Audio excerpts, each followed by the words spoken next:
법치와 의회 민주주의의 마지막 방어선을 지키기 위한 간절한 마음으로 호소드립니다. 존경하는 국민 여러분, 오늘로 철야 농성 6일째입니다. 어제까지 46명의 동료 의원들께서 이 자리를 함께해 주셨습니다.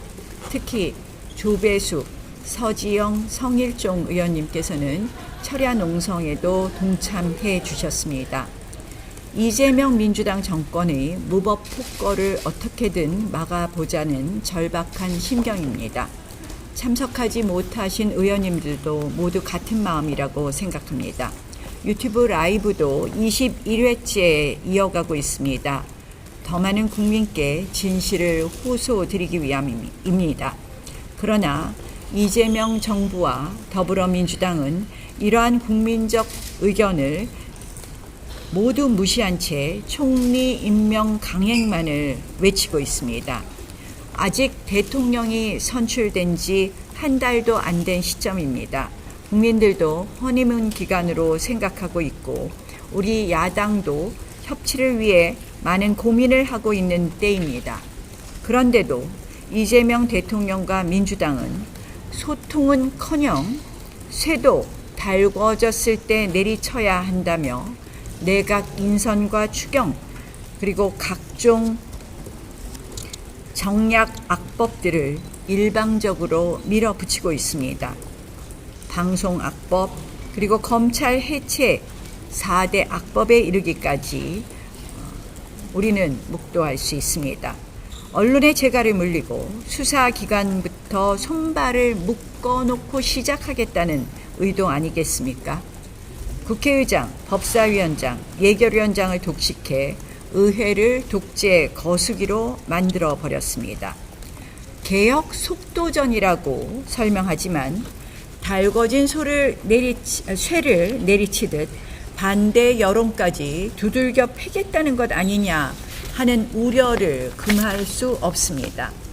스폰 정치, 배추 투자 의혹, 자녀 특혜, 이미 수사 선상에까지 오른 김민석 총리 후보자에 대한 인선 반대는 국민 눈높이와 법치에 부합하는 최소한의 문제 제기였습니다. 그러나 민주당은 이에 대해 오히려 협박과 겁박으로 대응하고 있습니다. 김병기 원내대표를 비롯한 민주당 인사들은 김민석 후보자의 인사검증에 대해 대선 불복, 내란 종식이라는 터무니없는 프레임을 씌우며 야당 의원들에게 입막음을 시도하고 있습니다. 이제는 인사검증 과정에서 제기된 의혹에 대해 허위사실 유포라며 법적 책임을 묻겠다는 발언까지 서슴지 않습니다. 이는 명백한 정치적 협박이며 야당을 향한 폭거입니다.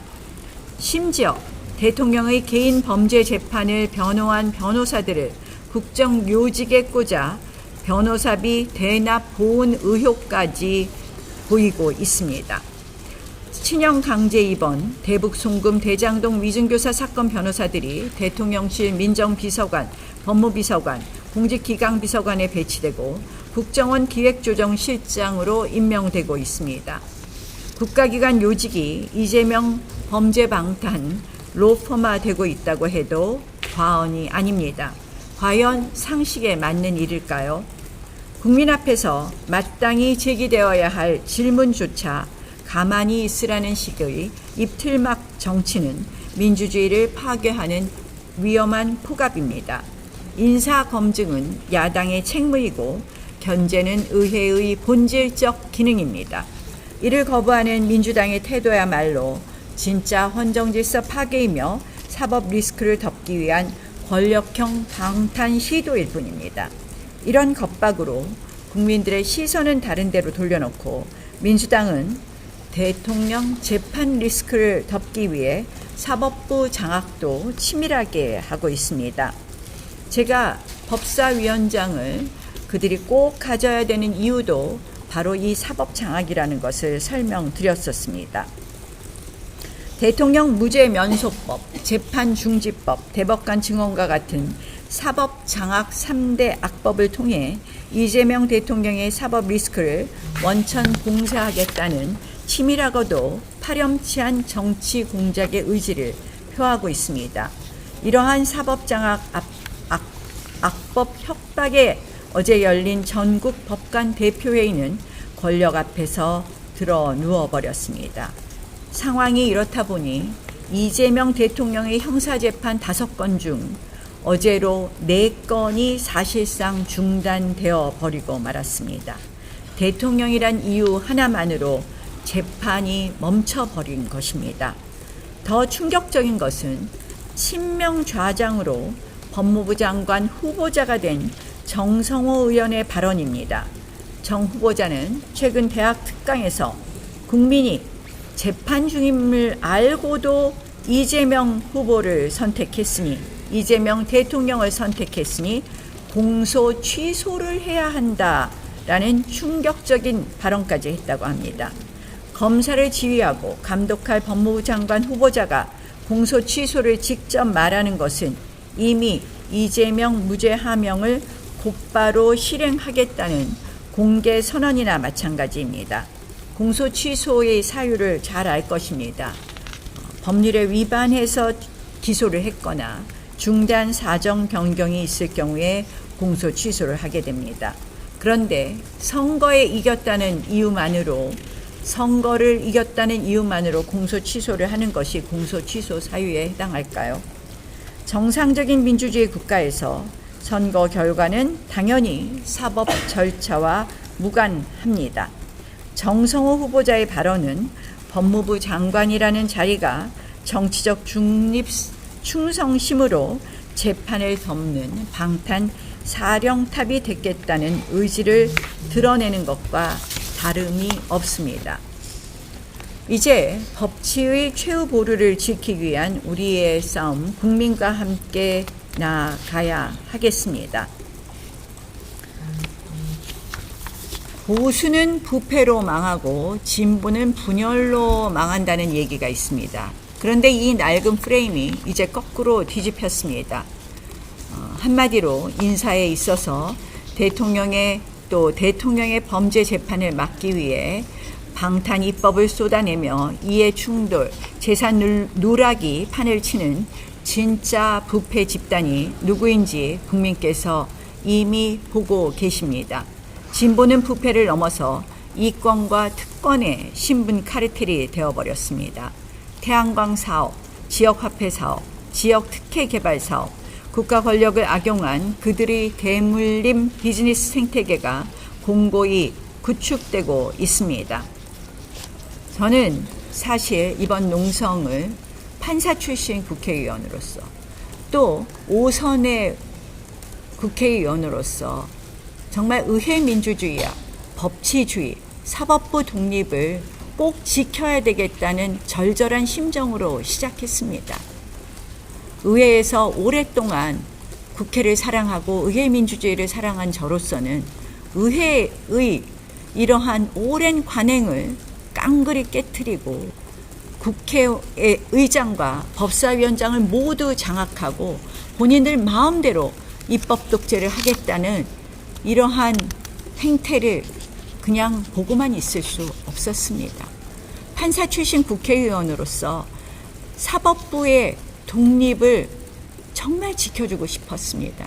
그러나 엊그제 전국 법관회의의 법관들의 결정을 보면서 이제 법관의 용기도 그리고 결기도 모두 사라진 지금의 사법부를 보면서 도대체 힘없는 대한민국의 국민들의 권리는 누가 지킬 수 있는가를 고민하게 되었습니다. 그런데 이렇게 의회 민주주의와 사법의 독립을 비롯한 법치주의와 그리고 헌법 질서가 파괴되기 시작한 것이 언제부터일까요? 이재명 대통령의 사법 리스크를 그리고 재판 리스크를 어떻게든지 무마하기 위한 바로 22대 국회가 시작되면서 본격화되었습니다. 이제는 대통령까지 되니까 완전히 그 체계를 무너뜨리고 있습니다. 저희가 그냥 보고만 있을 수 없습니다. 한 번 무너진 이러한 대한민국의 헌정 질서는 복원하기 어렵습니다. 대한민국의 자유민주주의는 튼튼한 헌정 질서 속에서만 가능합니다.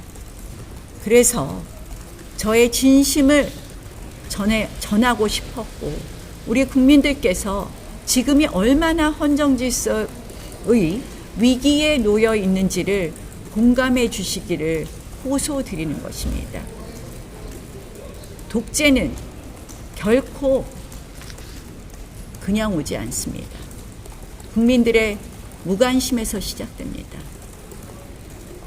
독재는 반드시 총칼의 폭력에서 오지 않습니다. 지금의 독재는 선거에서 시작됩니다. 이미 이재명 대통령의 어제의 발언, 선출직을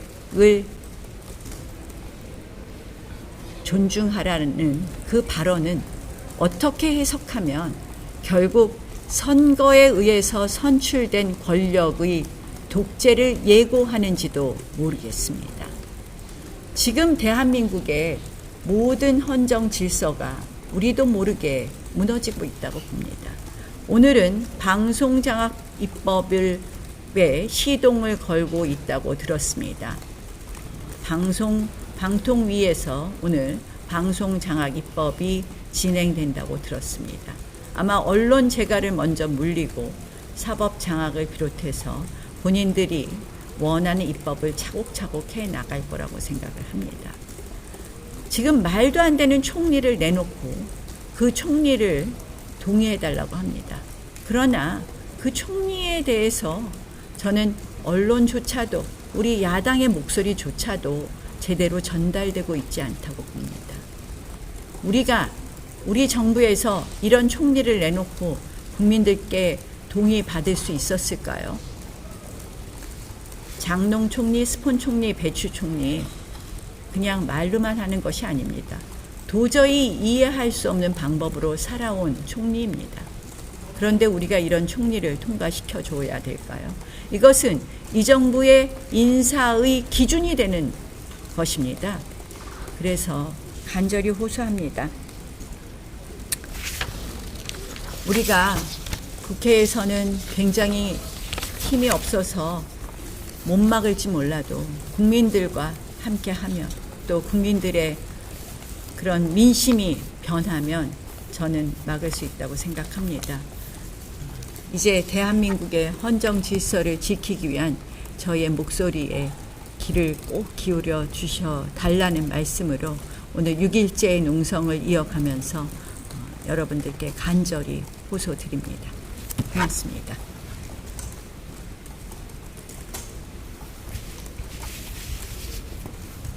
김종혁 전 최고위원이랑 김성태 전 대표 등이 지금 의원님의 농성이 진정성이 떨어진다고 계속 비판하고 있는데 어떻게 생각하세요? 제가 아까 보수는 부패로 망하고 진보는 분열로 망한다는 것이 뒤집어진 것 같다고 했는데, 지금 저희 당의 가장 혁신의 과제는 어떻게 통합을 이루느냐라고 생각을 합니다. 이재명의 대통령의 민주당뿐만 아니라 지금 진보 좌파는 범죄자도 대통령으로 만듭니다. 우리 보수는 사실은 끝없이 분열하고 있습니다. 정치적 이해 득실, 정치적 이익 관계에 따라서 끝없이 분열하고 있습니다. 저는 매우 안타깝다고 생각을 하고요. 제 진심은 국민들께서 판단해 주실 거라고 생각합니다.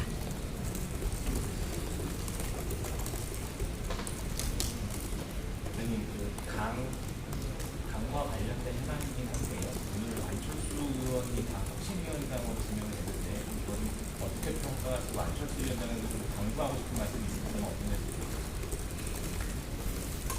오늘 안철수 위원장님 혁신위원장 된 부분에 대해서 기대도 있고 또 걱정되는 부분도 있습니다만 잘 해주시라고 기대를 좀 모아드리고 싶습니다. 저는 이제 혁신위원장의 업무에 있어서 가장 출발점은 이 골고루 듣고 혁신의 방향을 정하는 것이다 라고 생각을 하고요. 그렇게 좀 해주십사, 과연 어떤 것이 그 당의 혁신인지에 대한 고민을 많은 의원들과 함께 모아가셨으면 하는 그런 생각입니다.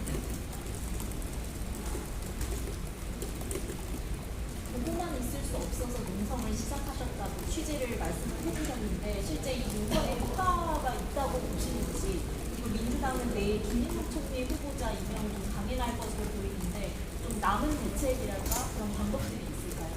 이제 크게 농성에 있어서 하나는 결국 김민석 총리 후보자 임명에 관한 것이고 하나는 법사위원장 문제. 법사위원장 문제는 두 가지가 있겠죠. 입법 독재의 문제가 있고 이재명 대통령 방탄 독재의 문제가 있습니다. 방탄 독재의 문제는 사법 장악과 이 검찰 장악 문제가 있는데요.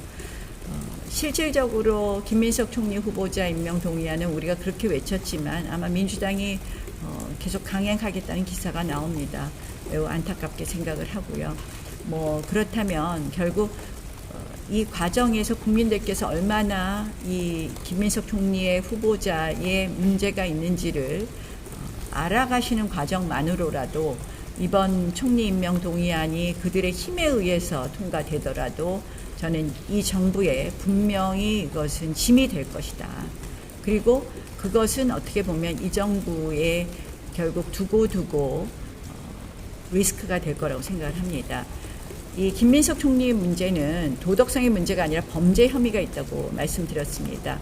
이 부분에 있어서는 결국 그와 관련된 당 차원의 고소 고발이 이어지겠지만 그런 방법으로 일종의 사법적 판단 문제로 또 넘어갈 거라고 생각을 합니다. 법사위원장 문제는 그렇습니다. 이거는 지속적으로 계속 요구할 수밖에 없습니다. 입법 독재 문제 아마 그들이 원하는 입법을 빠르게 통과시킨 다음에는 내줄 수도 있지 않을까 이런 생각을 하는데 그 내주는 것이 아마 또 이재명 대통령의 재판 리스크가 완전히 해소될 때라고 생각을 합니다. 그러나 이 이재명 대통령의 재판 리스크까지 이런 식으로 한마디로 재판을 겁박에 의해서 중지시키고 헌법 취지에 반해서 재판을 겁박에 의해서 중지시키고 또 공소 취소까지 한다면 저는 이것은 국민들께서 가만히 있지 않을 것이다. 그래서 일단은 이 이재명 대통령의 재판 부분에 있어서 뭐 법에 의해서 사법 장악하는 부분도 있지만 일단은 사법 장악을 하면서 이들이 이제 한쪽으로는 이 공소 취소에 이를 정도까지의 여러 가지 행위를 할 것 같은데요.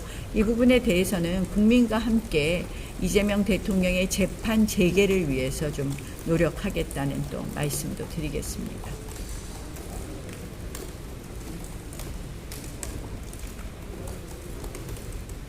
이거는 좀 외교적 사안인데요. 중국이 전승절 행사에 우리나라를 초청했다는 그런 내용의 보도가 나와서요. 이에 대해서 조금 우려되는 지점이 있으신지, 이에 대해서 조금 우려되는 지점이 있으신지요? 실질적으로 이제 물론 곧 루비오 장관이 방문하기는 하지만 일단은 튼튼한 한미 동맹 구축이 먼저입니다.